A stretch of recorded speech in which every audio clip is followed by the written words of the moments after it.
you down about the economic downturn and the Dow. Price of oil per gallon's at an all-time high. It's not going down. Inflation's on the rise and now Mississippi's flooded all the corn. Before we just give up and die, won't you smile at me once more? Good evening, and welcome to the Poets Corner. I am your host, Micah Joel Toohey, and I am broadcasting from Western Illinois University, WIU, in Macomb, Illinois. Well, everyone, tonight I am very, very happy to have a guest. I have Jessamine Luong from Peoria, Illinois, where she teaches English at Bradley University, and also is a singer-songwriter whom I happen to like, so I'm going to call her a brilliant artist as well, because on this show, my opinion actually counts. So, good evening, Jessamine, and thank you for being here. Last week on the Poets Corner, I featured your poem, Small Town Bar After Illinois Smoking Ban, which fellow poet Topher Tackman, he particularly liked the guitar reference, like a glistening exorcism. But considering that different readings always give a different perspective on the poem, I was hoping you could start out with talking or sharing a reading of that poem with us this evening. Sure, I'd be happy to. Small Town Bar After Illinois Smoking Ban. The bald man with sprouting ear hair sings about selling his soul to Satan with ragged vocal cords, his stubby fingers touching a guitar that screams like a glistening exorcism. But how badass can you be in a bar with no smoke? The bleached and tanned, leather-clad woman, whose stretch-marked love handles spill generously over the sides of her jeans, dances in circles like a drunken Venus with someone else's husband. But how adulterous can you be in a bar with no smoke? My teetotaling fingers grip a Miller Lite that tastes suspiciously like wheatgrass, and I wish for smoke, thick smoke, to entwine amorous fingers around strands of my hair, fibers of my clothing. We might as well be wearing Baptist choir robes. A lot of people really like that poem, including the show editor. So there's something naturally perceived gritty about smoking. Mm-hmm. Maybe it's just embedded in our advertising culture. But I talk to a lot of people who are poetry majors today, and they don't care for Wordsworth, and they don't care for Shakespeare, and they don't care for Thomas Wyatt, and they don't care for the Earl of Surrey, and they don't care for E. Cummings. They care for this gritty, new, post-Dylan poetry. Mm-hmm. And I suppose that people just don't read Wyatt anymore and feel like he's talking about anything that's real. Mm-hmm. What is the real for you when you write and read this poem? Where does the real come across to you? That's a really good question. I would say perhaps it's twofold for me. Number one, probably the imagery. When people read something, often you're looking for a point of connection. You're looking for something familiar, and I think you're looking at a person looking at a poem. They're looking for something familiar, but having it taken to a different level. Kind of like when you're learning a language. In order to understand a new word, you have to know the context. You have to have some knowledge of that language already. And I guess it's familiar imagery, and I think also the cadences of speech. The way we speak. And so I remember reading a book by Peter Elba, if you know him, that he talks about. I did a paper on him once, and he talks about authentic voice, and he talks a lot about an authentic voice is when it's audible. The speech resembles spoken word that we would speak to one another. And so I think that people look for that familiar cadence, that familiar rhythm, and it's not necessarily iambic pentameter, the way we speak every day. So that's my thought. I find when you talk about you have to speak like people talk, you have to make it real.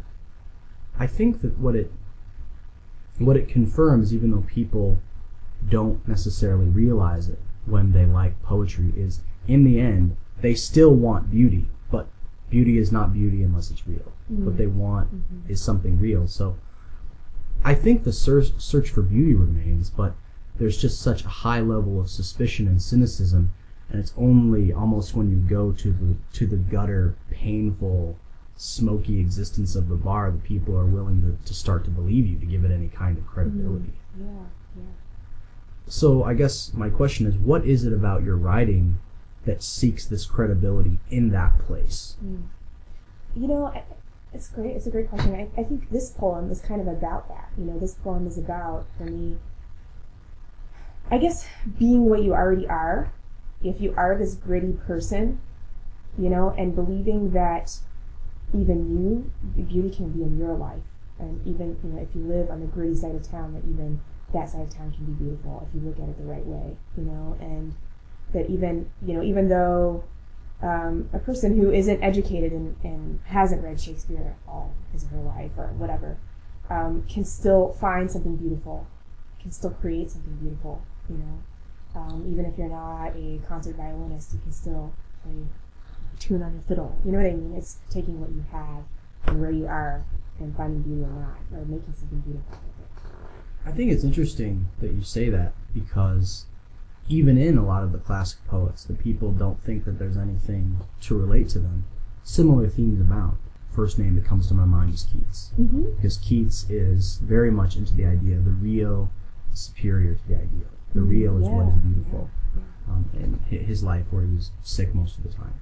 Or I think about two of Shakespeare's most famous sonnets, 116 and 130. 116, love is not love where alteration finds. Or maybe his most famous sonnet, which is my mistress' eyes are nothing like the sun. All of that, the same feeling is still there. It's not absent from 16th century poetry, but that connection seems to be missing now. A lot of people will not see the connection between Shakespeare's experience and my experience, because they'll just assume that because of their style of cadence, because of the rhyme, because of the flowery language, that it doesn't relate to their experience.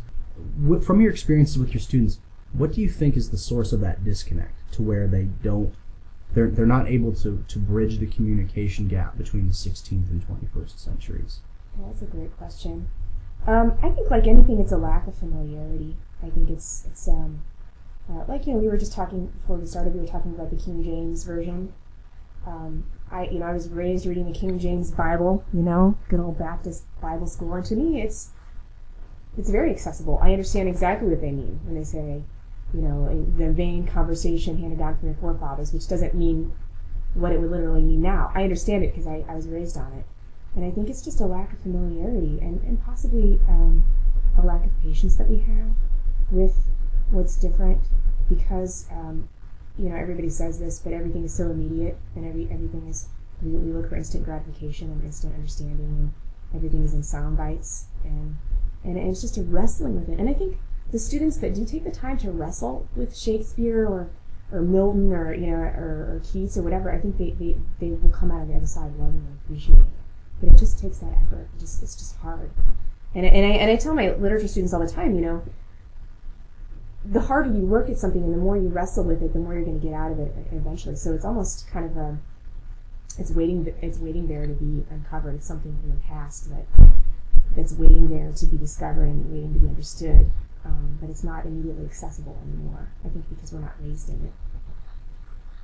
When you talk about accessibility and struggling, how much has been finding your own source of poetry, of the really good poetry, how much has that been a struggle? You mean with writing? Or just finding the authenticity of your voice? It is a struggle. I think for me the struggle has been not finding an authentic voice, because for me a communication in poetry, in language, arises really spontaneously. The struggle has been with the response that I get. If I find that too many creative writing workshop classes will kill my voice, because then I begin to overthink everything. I overthink every phrase, every word, and the freedom is not there anymore. And it kind of makes me wonder. I think creativity is meant to be a free thing, and you have to feel free, and you have to feel free to move and to create. And then when you have a constant critic in your head, you can't create. And that's been the biggest challenge for me, is just overcoming that and not letting that critic keep anything from coming out at all. I'd like to read a poem by Theodore Bach.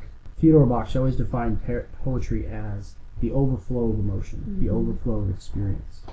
And I'm brought, from what you said and just this conversation, I'm brought to this poem she wrote in the 1970s. It's called Two Nectars. Though the 4-to-1 mixture is sweet enough, and the red coloring vivid enough, the hummingbird flies past the feeder, searching the nectar of the columbine, fragile, dainty, mostly hidden under broad, bold peony leaves. Finding it, the bird lingers and sips, knowing it's real. I like that poem because, as what it's always said to me is, it says the 4-to-1 mixture is sweet enough. So what it is, it's sweet enough, and it's bright colored enough.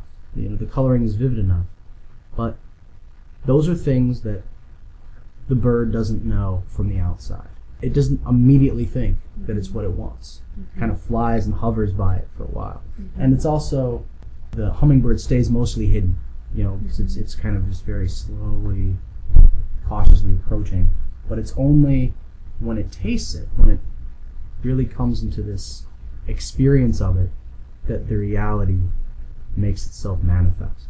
And I think about that, and I guess my question is, is there anything you have for us? Is there any writer that maybe he was a musician, that all of a sudden you have an experience and the words just come into your mind? Yeah. And then all of a sudden, this becomes the reality of my experience. Oh man, I've had lots of experiences like that. Lots. I can't. One example that springs to mind is Keats. You mentioned Keats earlier. Ode on a Grecian Urn. Some of the things he says in that poem have come back to me at different moments, and one of the lines, heard melodies are sweet, but those unheard are sweeter. And just the experience of, you get to a place in life, and I think this is universal. You get to a place in life, and you get to a certain age, and you have an alternate life, that you're sort of living at the same time. Like, if I had taken exit A, I would be here right now, and this is this beautiful world out there that you don't experience, only in your imagination. And I don't know if that makes any sense to you. You're too young.